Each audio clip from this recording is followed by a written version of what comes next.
Каламжа району, Кыргызкыштагы айылы. Белек Мамадалиев бүгін буйрса мыныкы мастер-класс көрсөтөт. 2 жаштагы робиста бак. 2 жашта. Мына катуу кесилген, жазгы жашыл бутоону жүргүзүп атат.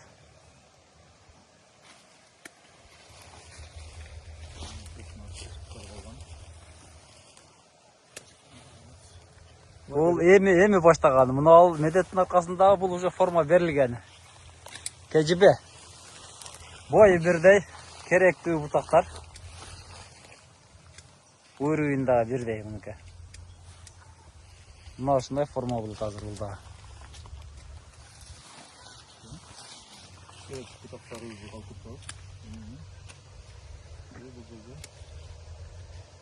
Өкүнчү бересеттелип аткан барды калтырабыз. Негизинен алып калып аткан.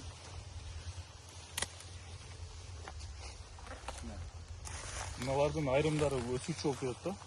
Ошону мөмө бүчүрдү көбөйтүш үчүн бүт өмүрчө кылып койсо деле болот өзчү. Мыналар өспөйт уже. Булар айта берсизге зака. Айта берейин. Медетке айтат да өзү, сүйлөшүп атпай. Учудан билинет экен да. Учунан билинет. Манандайга болсо да өсүүчү болот экен, мандайлары өсүүчү болбойт экен. Мына сонун формага келип калды.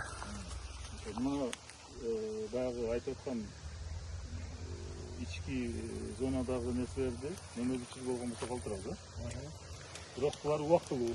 Бизге алып коюш керек. Убактылуу. Вегетативдик күчтү ослабить этиш үчүн. Азыр бизде негизи градус боюнча алганда мына бутагыбыз өтө төмөндөп кетти. Бирок биз мунун айласын кантип табабыз? Көтөрүү максатта башка бутакка бурабыз направленияны. Башка бутакка. Муну алып коебуз мына. Мына жерде керектүү бутактар экен. 12 болуп калды. 12? Тикелер 12. Нормально. Азыр мынакы 12 бутак калды бул жерде. Жазгы бутоо менен күзгү бутоонун айырмасын айтып кетсең элек. Негизи мен айтат элем жашыл бутоо кышкы бутоодон маанилүүрөөк депчи. Себеби кышкы бутоодо биз формировочный анча-мынча мөмө бүчүрлөрдү таанып билип койгон болсок, андан кийинки вегетациядан кийин бул жерде бизге күзгө чейин отундан башкага жарабай турган бутактарды сөзсүз алып, ошого кетирген кубатты биз керектүү направленияга мөмө бүчүрлөрдү багууга жумшашыбыз керек. Ошондуктан жашыл отрезканын маанилүүлүгү формада дагы, мөмөнүн сапатына дагы өтө чоң таасири бар.